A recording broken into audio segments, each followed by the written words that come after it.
আসসালামু আলাইকুম সুপ্রিয় দর্শক, দেশ এবং দেশের বাইরে যেখান থেকে দেখছেন প্রত্যেককে জানাই সাদর আমন্ত্রণ ও ভালোবাসা। আজ সারা বাংলাদেশে প্রচুর বৃষ্টিপাত হয়েছে। বৃষ্টির কারণে ব্যক্তিগত কাজের কারণে সকালে ভিডিওটা করতে পারিনি, এখন ওটা করছি বিকেল বেলাতে। যে আজকের বিষয়বস্তু হচ্ছে ভারতের আন্দোলনটা এবং ইরান আমেরিকা যুদ্ধ নিয়ে, যুদ্ধ প্রসঙ্গে। প্রথমে আসি ভারতের যে ককরোচ পার্টি মানে সিজিপি যে আন্দোলনটা, এটা এখন পুরো ভারতে ছড়িয়ে পড়ছে। স্পেশালি এখন যা ছিল দিল্লি কেন্দ্রিক এবং পশ্চিমবঙ্গ কেন্দ্রিক, এখন পুরো ভারত জুড়ে এটা শুরু হয়ে গেছে। বিশেষ করে এখন ছাত্রদের সাথে বলিউড অভিনেতা অভিনেত্রী, মুসলিম এবং ভারতের মুসলিম সমাজ, মুসলিম সমাজ, এবং এখানে আরো আসছে আপনার কাছে ভারতের কৃষকরাও যোগ দিছে এখানে। মানে সর্বস্তরের মানুষ এখন এই আন্দোলনে যোগ দিছে। এখন একটাই দাবি, মোদি মোদির মোদির পদত্যাগ চাই, অমিত শাহ পদত্যাগ চাই, মোদিজির পদত্যাগ চাই। মানে গতকালকে মানে পুলিশ মানে বেধড়ক পিটেছে আন্দোলনকারীকে, এতটা পিটাইছে, টিকতে না পেরে মানে শেষ পর্যন্ত ছাত্র আন্দোলনকারীরা পুলিশে শুধু পিটেছে। যখন নাকি পুলিশ পাল্টা আমার কিছু, তখন আবার পুলিশের মাথা নষ্ট, তখন আবার পুলিশ পুলিশ দৌড়ে পলাই গেছে গা। এটা হচ্ছে মূল কারণ। যেহেতু দৌড়ে পলাই গেছে গা, যখন পুলিশের মারলে দৌড়ে পলাইব, তখন ছাত্র যারা আন্দোলন করছে তাদের ভিতরে একটা শক্তি এসে পড়ে।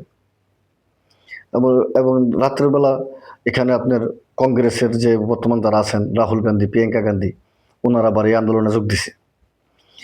ওমা পুলিশ কি করছে সেখান থেকে, মানে মানে কি মানে এটা খুবই খারাপ, খুবই খারাপ, খুবই খারাপ যে বেচারা শুয়ে পড়ছে, ওখান থেকে বেচারা চ্যাংদোলা করে উঠে উঠে নিয়ে গেছে পুলিশে।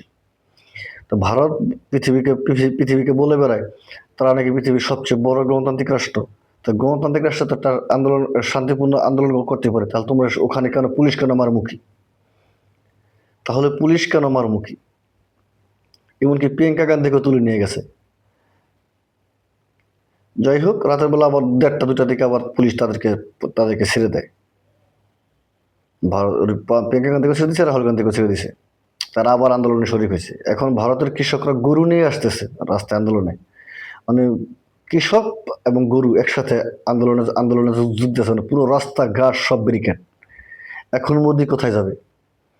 এবং কোনো ধরনের করবে না ছাত্র, এটা এখন আর ছাত্ররা মানো না, এক দফা এক দফা এক দফা এক দফাই। তখন ভারতের মোদির এখন পালানো ছাড়া কোনো রাস্তা নেই,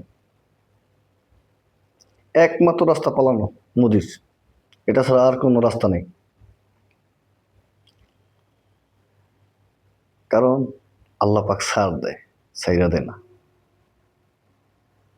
বাংলাদেশে যখন শেখ হাসিনা পলাইছিল, ইন্ডিয়া কত ধরনের, এখনো পর্যন্ত ইন্ডিয়া ভারত বাংলাদেশের বিরুদ্ধে কত ধরনের কটুচাল চালছে। আজ আমাদের সমস্যা তোমার ঘাড়ে যেয়ে পড়ছে, বলছো আল্লাহ পাক বলছে, আল্লাহ পাকের ওয়াদা, আমি ছাড় দিই, ছেড়ে দিই না। তোমাদের বলো ঠিক এটাই। দেখো, যদি পারো গদি বাঁচাও, যদি আল্লাহ চাইয়া থাকে তুমি যে বাগা, মোদি তুমি কে, তোমার বাবার ক্ষমতা দেখে তুমি তুমি তোমার গদি রাখবা। আর ছাত্র যত মারবা আন্দোলন তত বেগ পাইব। আল্লাহ বুঝা দেখো তোমরা কি করবা, আর কিছু করার নেই। হ্যাঁ বাবা, বুঝে দেখো কি হবে এখন। বাংলাদেশ নিয়ে তোমরা কম কিছু করো নাই, বহু চেষ্টা করছো বাংলাদেশে, ওসমান হাদির মতো লোকটা তুমি মেরে মেরে ফেলেছ। তোমরা কত বড় জানোয়ার, মোদী সরকার কত বড় জানোয়ার সরকার। যাই হোক, এখন একটু চোখ ফিরাচ্ছি আমাদের মধ্যপ্রাচ্যের দিকে। গত রাতের ভোরবেলা থেকে মানে আমেরিকা ইরানের উপর মানে প্রচন্ড অ্যাটাক করছে, বিমান বাহিনী দিয়া, মিসাইল এবং বিমান হামলা। বিশেষ করে কাশবদ্বীপ, খারদ্বীপ, বুশরা পারমাণবিক কেন্দ্র ওরা একের পর এক হামলা চালাইছে। বুশরা যে পারমাণবিক কেন্দ্রটা, এটা হচ্ছে আপনার হলো যে শান্তিপূর্ণ পারমাণবিক কেন্দ্র। শান্তিপূর্ণ পারমাণবিক কেন্দ্রে কিন্তু আপনার কোনো ধরনের হামলা করা নিষেধ, কারণ এটা হচ্ছে আপনার সিভিলিয়ান প্রজেক্ট। এই পারমাণবিক কেন্দ্র থেকে বিদ্যুৎ উৎপাদন করব এবং এই বিদ্যুৎ সিভিলিয়ানদের মাঝে বিলাই দেবো। এখানে কল কারখানা, মানুষের বাসা বাড়ি, বিদ্যুৎ। এটা মানে আমেরিকা হলো কি নিজের বেলায় 16 আনা, পরের বেলায় 51 আনা। উনি অ্যাটাক করলে এটা অন্যায় না, আমি অ্যাটাক করলে এটা অন্যায়। এখন কিন্তু শ্রোতা বন্ধুরা খেলা ঘুরে যাচ্ছে। গতকালকে আপনারা জানেন যে ইংল্যান্ডের নতুন প্রধানমন্ত্রী বার্মিংহাম, আগে যে স্টারমার ছিল উনি পদত্যাগ করছে, এখন নতুন প্রধানমন্ত্রী উনি এসাই আমেরিকারে তার ইংল্যান্ডের ঘাঁটি ব্যবহার করার সুযোগ দিয়ে দিছে এবং উনি বলছে যে ইরানে আমাদের ঘাঁটি শুধু ডিফেন্সিভ অ্যাটাকের জন্য ব্যবহার করা হবে। তো আমি তো ডিফেন্স কাকে বলে আমি তো জানি না। ডিফেন্স করতেছে একমাত্র ইরান, কারণ ইরানের উপরে যুদ্ধটা অন্যায়ভাবে চাপিয়ে দেওয়া হয়েছে ইসরায়েলের প্ররোচনায়।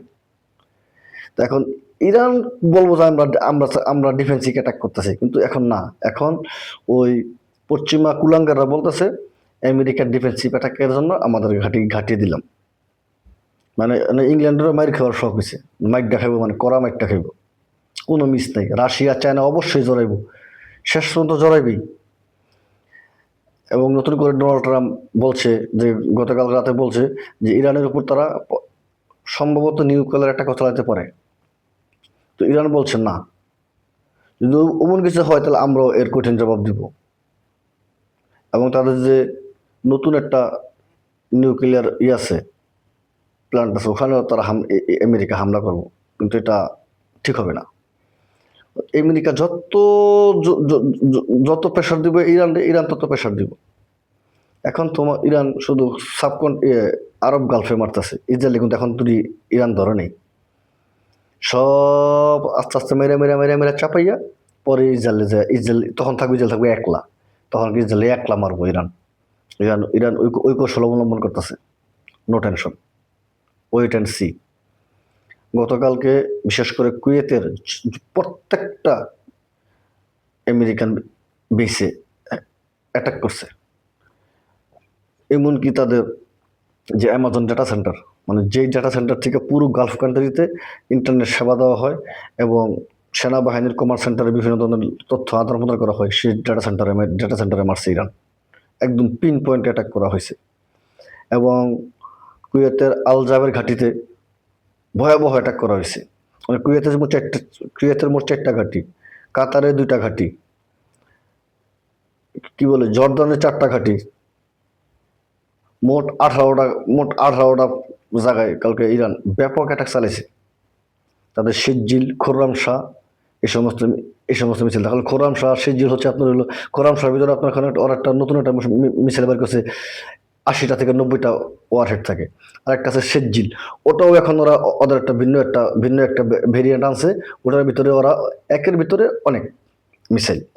অনেকগুলো মিসাইল, মানে ওটা আকাশ থেকে পরে যখন হিট করার আগে ওটা ভাবিয়া যায়, ভাবিয়া এক একটা ওয়ারহেডে ভাবিয়া, মানে একটা জায়গার ভিতরে অনেকগুলো পইরা ওইটা বিশেষ করে অনেকগুলো ক্ষতি করে। এখন জর্দানের উপরে ওই অ্যাটাকটা করছে মিসাইল এবং ড্রোন। মানে ইরান অনেকগুলো করে মারা কারণে যেমন ওরা ইন্টারসেপ্ট করতে পারে না। আর গতকালকে রাতের বেলা কুয়েত এবং জর্দানের এবং বাহারিনের মূল টার্গেট ছিল ওদের রাডার।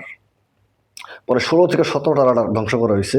এটা ইরানের মেহের নিউজ এবং রাশিয়ার আরটি নিউজের তথ্য, যে কালকে রাতটাই ছিল রাডার ধ্বংস করার রাত। মানে মানে প্রত্যেকটা গালফ কান্ট্রি যেগুলো কান্ট্রিতে রাডার আছে, বিশেষ করে কুয়েত, বাহরাইন এবং জর্দান, এগুলা রাডারগুলো খেয়ে ফেলেছে কালকে। আর আমেরিকা যদি চোখগুলো নষ্ট করে দেওয়া যায় তাহলে আমেরিকা ইরানের বেশি ক্ষতি করতে পারবে না। এখন ইরানের টার্গেট হচ্ছে এই 5-7টা গালফ কান্ট্রির থেকে ওদের যত রাডার সিস্টেম, ওদের যত বেস, আমেরিকার সৈন্যরা কোথায় কোথায় থাকে, এই তথ্যগুলো নিয়ে ওগুলোতে অ্যাটাক করে এখান থেকে খাদিয়া ইসরায়েল অথবা অন্য কোথাও নিয়ে ওরা এক জায়গায় বুর করবো। যেই দেশে ওদের সৈন্যরা নিয়ে বুড়িব ওই দেশের ভিতরে ইরান অ্যাটাক করবো, এটা 100%, কিন্তু কোনো ভুল নেই।